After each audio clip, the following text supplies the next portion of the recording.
Y bueno, doy ahora la más cordial bienvenida al consejero presidente del Instituto Nacional Electoral, Lorenzo Córdoba. Doctor, bienvenido. Hola Leonardo, qué gusto de saludarte, un gusto de verte de nuevo. Nos acabamos de ver presencialmente, pero estar contigo y tu auditorio, un privilegio. El privilegio es todo mío. Presidente, se desplegó nuevamente este modelo mixto que tenemos en México con la participación del instituto que tú presides, el Instituto Nacional Electoral y las soples. Tu valoración, ¿cómo funciona? Bueno, yo creo que las elecciones de ayer son elecciones que, pese a las complejidades derivadas de la conflictividad social en algunos lugares en Oaxaca, las inconformidades derivadas de la falta de atención por el huracán Ágata en algunos municipios de ese estado y el contexto de violencia que lamentablemente aqueja algunas zonas del país, pues hoy tenemos no solo un saldo blanco, sino un saldo muy positivo. Creo que las elecciones de ayer reiteran que el sistema funciona y funciona bien el sistema electoral, y si bien innegablemente habrá ámbitos de mejora, pues en términos generales, pues la gobernabilidad democrática con este sistema electoral está garantizada. Creo que, bueno, mira, Leonardo, lo digo, pero como un dato objetivo para reflexionar sobre lo que hemos construido y esta pues alianza que cada vez que hay elecciones se recrea entre el INE y la ciudadanía, que es la que realmente lleva las elecciones a buen puerto.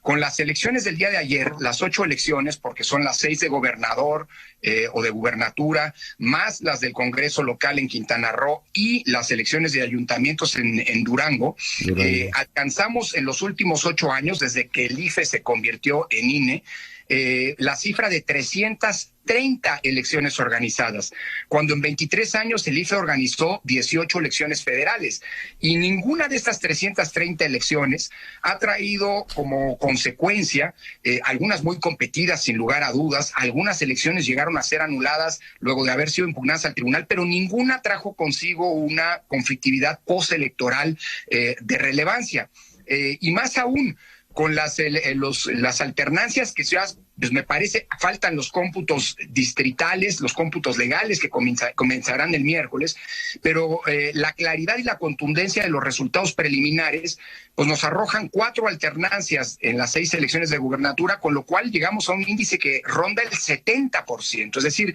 la alternancia es parte de la normalidad democrática y es este sistema electoral complejo, abigarrado, lleno de prohibiciones, sin duda, pero que funciona y funciona bien el que la ha permitido.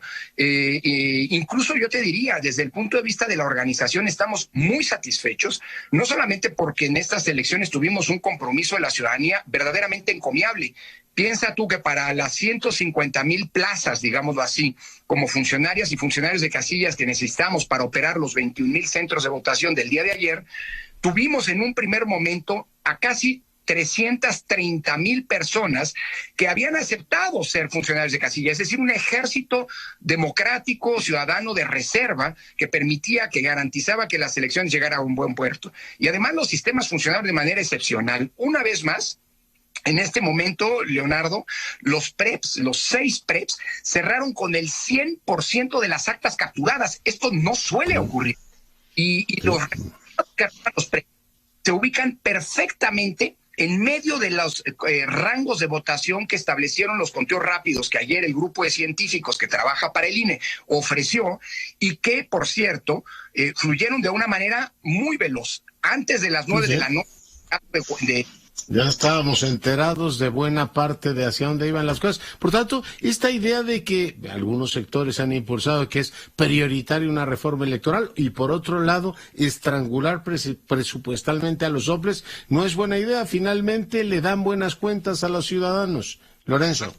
Absolutamente, Leonardo. Creo que ayer, mira, pese a las dificultades presupuestales, pero afortunadamente, a diferencia de lo que ocurrió con la revocación de mandato, que yo supongo que después de la sentencia de hace unos días de la Suprema Corte de Justicia no volverá a ocurrir, porque la Cámara de Diputados ahora tendrá que cumplir con la responsabilidad de justificar que el presupuesto que otorga al INE, y esto se puede transmitir en el ámbito local a los soples, a los organismos públicos locales electorales, debe ser suficiente para cumplir con sus funciones. A pesar de ello, estas elecciones pues no tuvieron, digámoslo así, una complejidad en el sentido de no poder instalar el número de casillas, y creo que se ha demostrado, vuelvo a insistir, que el sistema funciona. ¿Es pertinente reformarlo? Pues mira, si hay reformas de ajuste que mejoren algunos ámbitos, pero que no reinventen el sistema, bienvenidas. Pero si no hay reformas, no nos va a pasar nada, Leonardo. La calidad con la que ayer organizamos elecciones y ha venido siendo la constante proceso electoral tras proceso electoral, se va a repetir en el 2024. Así que una reforma no es necesaria. Si es para mejorar, si es para resolver algunos problemas que hoy sin duda tiene el sistema electoral, bienvenida. Pero si es para reinventarlo, pues cuidado con tirar, como se dice coloquialmente, el agua sucia con el niño, ¿no? O como dicen los anglosajones, pues no lo arregles porque lo puedes descomponer, ¿no? Sí, sí. O como decían los antiguos, no trajines en día de fiesta. Si funcionan las cosas, mejor no las muevas. Oye, lo que sigue generando mucha conversación, y me encantaría escuchar a la autoridad reflexionar sobre esto, es la baja participación en algunas entidades. El caso de Oaxaca, el caso de Quintana Roo llama la atención. Son tradicionales, no sé bien, las penínsulas, también Baja California, vota poco. Hay como una sociología que explica este desánimo. Pero ¿qué lectura tiene el consejero presidente del INE de esta baja participación en algunas entidades federativas? Creo que la más alta fue Tamaulipas, Lorenzo. Sí, mira, la participación más baja que tenemos reportada con los PREPs todavía es 38% justamente en Oaxaca, y la más alta de las 6 elecciones, el 53% en Durango. Mira, no son cifras, digamos, cifras, una tendencia a la baja, no son cifras para estar tranquilos, algo tenemos que repensar, pero yo te diría que el abstencionismo tiene múltiples factores. Por un lado, bueno, pues también hay que pensar que cuánto este escenario de polarización, de descalificación del contrario, es decir, este tipo de política que parece que es natural que se despliegue en las elecciones, pero parece haber ocupado todo el espectro, no aleja a la propia ciudadanía. Segundo punto, pues bueno, el INE hace el trabajo y pone las mesas de la mano de los órganos electorales y de la ciudadanía que decide ser funcionaria de casilla, pero la oferta política la plantean los partidos, los programas que ponen los partidos, siguiendo los distintos debates que se pusieron sobre la mesa, me da la impresión que mucho se centró una vez más en la descalificación del contrario y no necesariamente hacer una oferta política, digamos así, que le permitiera a las y los ciudadanos conocer pues, las propuestas, las alternativas que estaban planteando. Y eso también evidentemente tiene impacto. Atractivas, pues la gente no necesariamente también es un factor que puede incidir. Pero más allá de ello, Leonardo, yo creo que tampoco estamos en índices de participación, sí más bajos que el promedio, pero tampoco muy lejanos a los que son las elecciones locales. En México, a diferencia, por ejemplo, en los Estados Unidos, donde las elecciones locales son mucho más atractivas que las federales, en México, pues las elecciones federales, y más cuando estamos hablando del señor presidente o de elecciones del presidente, pues fíjate, como dice Ricardo Becerra, en México tenemos un presidencialismo constitucional, un presidencialismo político y también un presidencialismo mental. La idea del presidente es una idea todavía muy potente y eso es muy atractivo. Pero bueno, a ver, lo importante, digo yo, aunque hay que reflexionar sobre el abstencionismo, es el hecho de que a pesar de toda la narrativa de que las elecciones no servían y que constituyen un problema, se demuestra, Leonardo, que no es así. Y a pesar de todo ese contexto muy complejo en términos de seguridad, de económico, de inconformidad social, pues la gente sigue confiando con los índices de participación que tenemos, es cierto, pero sigue confiando en la vía electoral para resolver la disputa por el poder político de manera pacífica. Absolutamente. Oye, las pruebas piloto para ir modificando la forma en que votamos, que tiene muchas ventajas porque, bueno, pues nos permite revisarlo, todo el tema de la integridad, tiene muchas ventajas, pero hubo pruebas pilotos para ir a la urna electrónica. ¿Qué valoración tienes? ¿Cómo lo están viendo? Pues mira, Ricardo, ya pasamos de la etapa de que eran pruebas piloto. No es una votación masiva, acuérdate que la ley todavía prohíbe formalmente que la votación en México sea por vía electrónica, establece que es por vía manual, y sin embargo, gracias a que el Tribunal Electoral nos autorizó el uso de un número de casillas electrónicas, de boletas electrónicas o de urnas electrónicas, en un número de 100 casillas nada más en los 6 estados, 50 y 50 en Aguascalientes.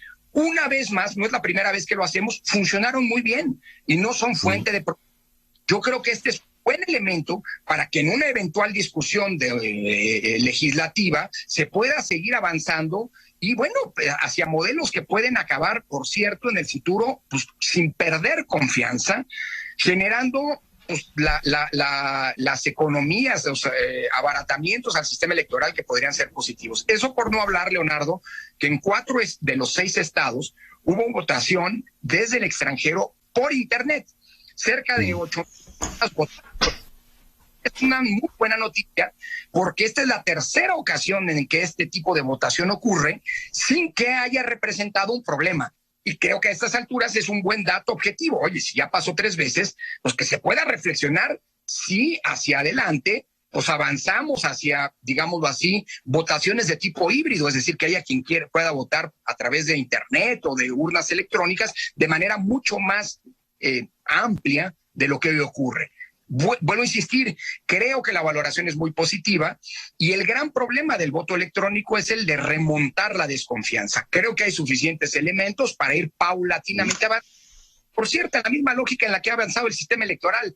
Nunca hemos avanzado reinventando el agua tibia o empezando desde cero, pues han sido una serie de reformas graduales y paulatinas y creo que el voto electrónico debe ser malo.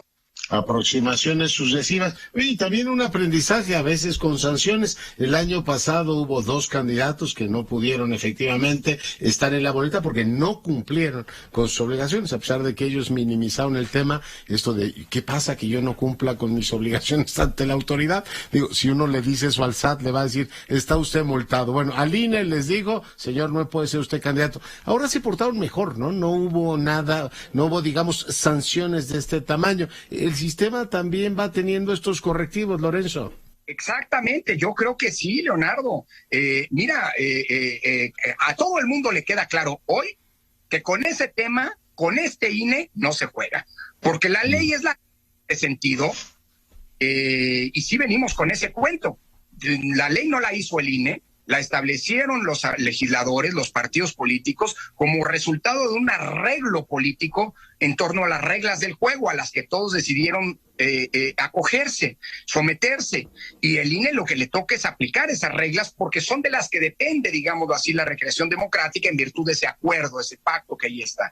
Dicho eso, la verdad hay que reconocerle a todas las candidaturas que en esta ocasión sí cumplieron con las reglas de fiscalización, presentaron cuando hicieron precampaña sus informes. Los informes, pues como pueden tener observaciones, algunas sanciones, pero ninguna de la magnitud de lo que vimos el año pasado y que es algo que pues que queda como efecto demostración, ¿no, Leonardo? Pues si se viola la ley, hay y la ley y sus consecuencias es una buena manera de inhibir conductas futuras. Todos aprendemos y espero que también aprendamos, les toca a ustedes la fiscalización, hay topes de campaña establecidos, esa parte es la que viene ahora, Lorenzo. Exactamente, Leonardo, aunque la verdad un síntoma de cómo las elecciones trajeron buenos resultados es que más allá de la polémica que naturalmente hay el día después, en términos generales hay un reconocimiento de todos los actores políticos y lo quiero decir aquí.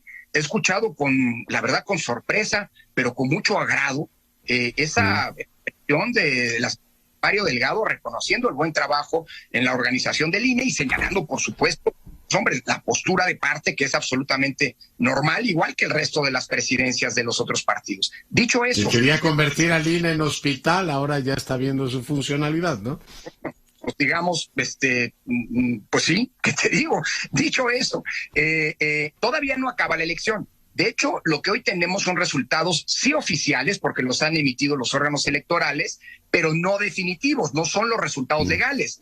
El miércoles va con cómputo distrital, que es el cómputo legalmente válido, y a finales del mes de julio, el INE va a conocer de los dictámenes en donde se habrá hecho la fiscalización de las campañas.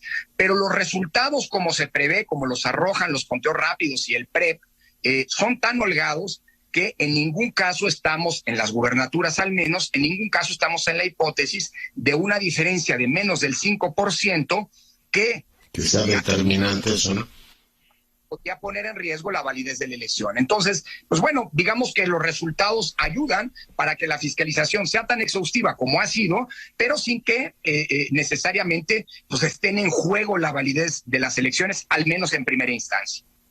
Oye, finalmente, consejero presidente, pues supongo que empezarán a elaborar el presupuesto para los años venideros, ya con la certeza, y supongo que en San Lázaro habrán acusado recepción de lo que dijo la Suprema Corte de Justicia. No puedes, a pesar de que tu función es presupuestar, de pronto decirle, haga cosas para las cuales no les doy dinero. Y en todo caso, si vienen los recortes, los tendrían que fundamentar y explicar con toda precisión. Eso creo que le da una gran tranquilidad, no solo al instituto, sino al funcionamiento equilibrado de la República. Doctor. Sin duda, Leonardo. Si nos asumimos que somos en serio un Estado de Derecho, ninguna autoridad del Estado puede actuar de manera arbitraria y discrecional. Y eso es algo muy importante que deja como consecuencia, como resultado, la sentencia que la Suprema Corte de Justicia, por unanimidad de miembros de la primera sala, emitió en la semana que pasada. Y es que ahora, en efecto, si la Cámara de Diputados decide que el dinero que solicite el INE o cualquier otro órgano considerado autónomo es excesivo, pues podrá reducirlo siempre y cuando haga una motivación reforzada. ¿Esto qué quiere decir? Que tendrá que justificar por qué le recorta algo respecto de lo que ha pedido ese órgano, pero sobre todo tendrá que demostrar por qué el recorte no afecta las funciones sustantivas constitucionales que ese órgano tiene que llevar a cabo. Y esto es un asunto muy importante. Hoy al INE para este año se le recortaron 5,000 millones de pesos. Bueno, tan fue grave el recorte que no pudimos hacer la revocación de mandato como hubiera querido el INE y como lo manda la ley. Eso es algo muy grave, sobre todo si vamos a una elección como la del 2024. Ahora la Cámara fueron 5,000, pero pudieron ser 10 o 7,000 o lo que hubiera querido. Entonces, creo que es muy importante ese precedente, porque ahora la Cámara de Diputados, nadie le niega su capacidad para decidir, pero sí van a tener que justificar las decisiones y demostrar por qué no ponen en riesgo el orden constitucional. Y esto es muy positivo, Leonardo, porque, mira, en noviembre me toca a mí negociar el último presupuesto que me tocará negociar como presidente del INE, pero que no voy a ejercer porque yo termino mi mandato en abril. Pero el próximo año, en septiembre, en 2023, en septiembre, arranca el proceso electoral 2024, donde se renovará, entre otras, la presidencia de la República, y que va a ser la elección más grande de nuestra historia. Por eso es importantísimo el precedente hoy, porque hoy ya está la garantía de que si hay recortes tendrán que justificarse, y esa justificación es la mejor garantía de que no se va a poner en riesgo por un tema presupuestal, pues la elección democrática probablemente más importante de las que tenemos en el futuro, ¿no? Sí, claro. Oye, y además de este equilibrio, que es creo que muy sano para la República, es una clase pública de racionalidad, ¿no? Fines y medios. ¿Quiere usted conseguir tales fines? Pues ponga usted los medios. Lo que no puede es tener elecciones y no gastar dinero en ellas. En fin, yo creo que es una clase de racionalidad para todos, fines y medio, incluso para los representantes de la nación. Consejero presidente, te agradezco mucho el tiempo que has estado esta noche con nosotros. Al contrario, Leonardo, como siempre es un privilegio y te abrazo con muchísimo afecto. Igualmente el doctor Córdoba, consejero presidente del INE, hoy